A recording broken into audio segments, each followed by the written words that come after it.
Hello everyone. So let's discuss this problem. The problem was very interested. Okay, if you don't know the concept, you can't solve the problem. Okay, so अगर आप इस problem में stuck भी हो गए तो it's okay. I'll teach you something new. Okay, so there the problem name is the last two digits. Okay, given a number A, B, C, and D, print the last two digits from the multiplication.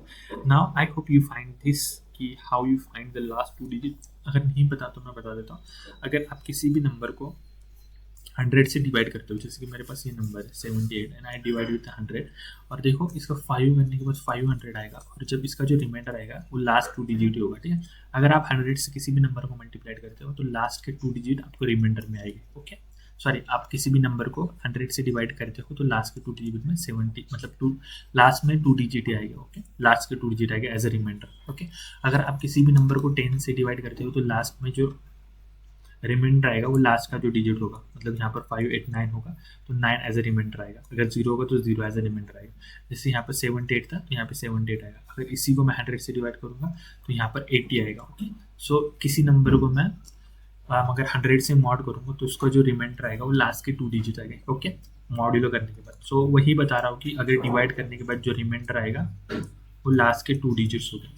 Okay, तो मतलब ये problem कितनी easy हो गई कि मैं a multiplied by b multiplied by c multiplied by d mod 100 कर दूंगा तो मुझे लास्ट के टू डिजिट्स मिल जाएगी. ठीक, बट द प्रॉब्लम यहाँ पर क्या है, अगर मैं कंस्टेंट को देखता हूँ तो देखो 10 टू पावर 9 है.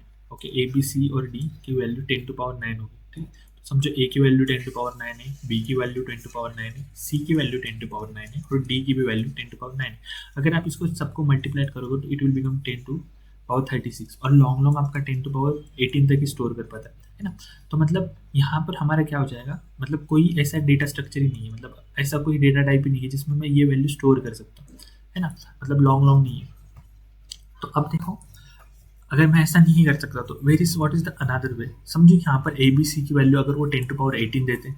ओके, सबसे यहाँ पर इन 28 से भी कर सकता हूँ. एक वे है, अगर 18 देते तो हम क्या करते हैं, हम नहीं सॉल्व कर पाते क्योंकि ये डबल हो रहा है, मतलब बहुत बड़ा नंबर बन जा रहा है जिसको हम इंटीजर में स्टोर नहीं कर सकते. तो आप इसे सॉल्व कैसे करना, तो वहाँ पर है मॉड डिस्ट्रीब्यूटिव लॉ, है ना, मॉड्यूलर डिस्ट्रीब्यूटिव लॉ. मतलब वो क्या कहता है, वो जो लॉ है उसमें एक सिंपल सा टेक्निक है ना. उसका मतलब है कि A multiplied B mod M is equal to a mod m multiplied by b mod m. Okay, मतलब ये लॉ कहता है. ठीक है, मतलब समझ में आ रहा है कि a multiplied by b mod is equal to a mod m b mod m, और मतलब b a mod m multiplied by b mod m. Okay, तो ये है वो लॉ. ठीक है, तो अब हम इसे कैसे सॉल्व कर सकते हो कि अब देखो, जैसे कि वो जो नंबर थे, जैसे कि मैं बोल सकता हूँ 10 multiplied by 20 mod 5 is equal to मैं बोल सकता हूँ 10 मॉड 5 मल्टीप्लाइड बाई 20 मॉड 5 है ना. मतलब ये ऐसा नंबर हो गया, और इस लॉ का नाम क्या है कि मॉड डिस्ट्रीब्यूटिव प्रॉपर्टी. ओके, ये जो प्रॉपर्टी इसको बोलते हैं mod distributive property. You can read more about this. Okay, तो अब जैसे कि मैं देखो किसी भी नंबर को, मतलब किसी भी नंबर x को मैं डिवाइड करता हूँ m से, उसकी जो रिमाइंडर आती है, उसकी जो रिमाइंडर होती है वो क्या होती है, 0 से m-1 के बीच में, है ना. तो अब देखो मेरे पास जो नंबर है उसको मैं 100 से मॉड करना है. ठीक है, तो मतलब मेरे पास a b c और d की वैल्यू क्या होगी, 0 से 100 के बीच में.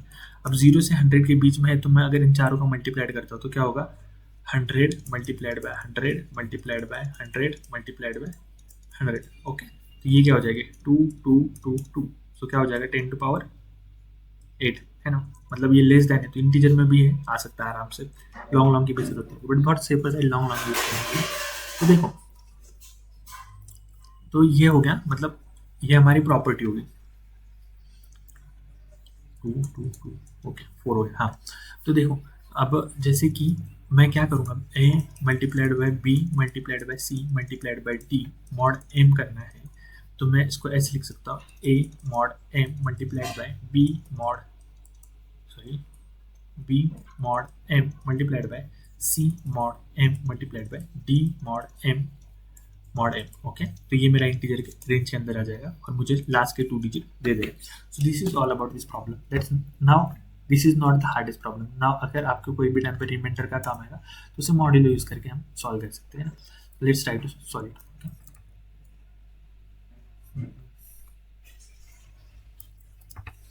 Okay, boilerplate code C।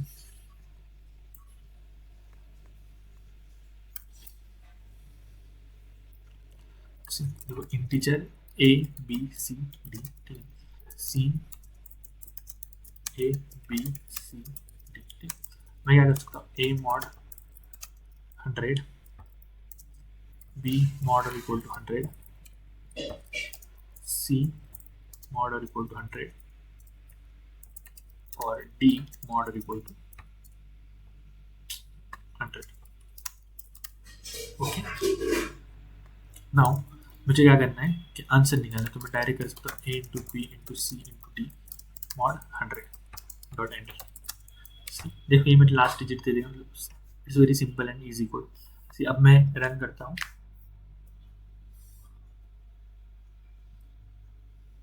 C it passes. So let's try to submit it.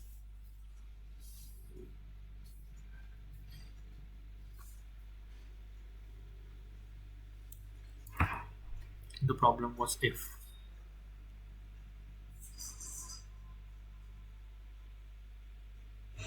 last 2 digit ना, तो last 2 digit y y। Let's try to submit it. Okay, so यहाँ पे मुझे लॉन्ग यूज़ करना था, इंटीजर में नहीं बैठ पाया तो मल्टीप्लाई करते टाइम पे मुझे प्रॉब्लम आई, तो आंसर उसने रॉन्ग दे दिया। ओके, अब सही चलेगा। देखो वहाँ पर कुछ केसेस होते हैं जहाँ पर हमारा इंटीजर आउट ऑफ बाउंड चले जाता है, कैलकुलेशन में थोड़ा प्रॉब्लम हो जाएगा। So maybe, so for the safer side you can use the long, है ना, 10 टू पावर 4 100 इंटू 100 100, कैलकुलेशन में कुछ मिस्टेक्स हो गए।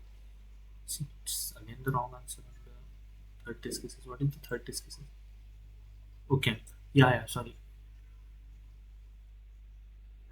ओके देयर आर ओनली 1 0, वहाँ पे इंटीजर का प्रॉब्लम नहीं था, लास्ट डिजिट्स का प्रॉब्लम था। सो लेट्स सी, मुझे लगा इंटीजर का प्रॉब्लम है, ठीक है, इंटीजर। सो अगर मुझे इसका आंसर में लेना चाहिए, integer answer is equal to,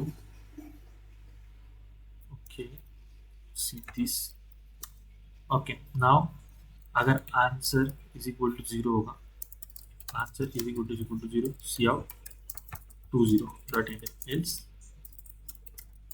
C out answer dot end. Okay, now यही एक कंडीशन, मतलब कंडीशनल स्टेटमेंट लगा दे, इसको 20 को स्ट्रिंग में लिख लेता हूँ as string format. Okay, this is the edge case which you forget. Okay, now let's try to compile it again. So submit this problem with the while.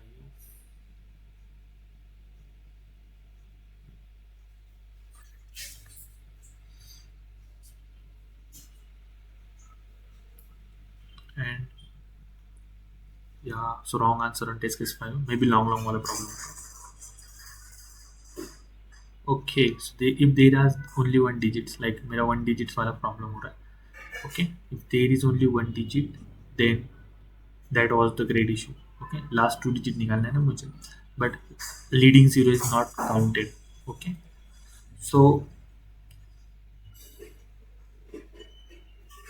that is the major problem, like how you can just handle that part। okay, so देखो answer is less than 9 or equal to 9, okay, less than and equal to 9, you can just do answer dot end। okay, so if you do this, like if the answer is less than 9, मतलब 0 से 9 के, तो आपको leading zero लगाना है उसके आगे, है ना, बस इतना एक केस होगा जो कि तुम्हें हैंडल करना है। ओके, और यहाँ पर इंटीजर के बदले में लॉन्ग लॉन्ग कर देता हूँ, late making. Okay, so yeah that's the mistake which we can handle. कुछ कुछ टाइम पे अगर ऑनगोइंग कॉन्टेस्ट में होगा तो ये तुम सोच नहीं पाओगे, लास्ट टाइम पर होता है इसके लिए, क्योंकि तुम्हें आउटपुट्स दिखते नहीं है कि कहाँ पर फेल हुआ है, मतलब टेस्ट केस में कौन से टेस्ट केस पर फेल हुआ है। उसका एक्सपेक्टेड आउटपुट नहीं दिखता तुम्हें, सो दैट्स वाई। सो देखो ये एक्सेप्ट हो जाएगा, देखो इट्स एक्सेप्टेड। ओके, वही एक केस बस हैंडल करना था जो कि हम भूल गए थे, लास्ट 2 डिजिट्स, और उन्होंने शायद यहाँ पर मेंशन भी नहीं किया था, इसके लिए हमने उसे फाइंड नहीं किया। So this is for this all for this problem. If you have any doubt you can comment it out.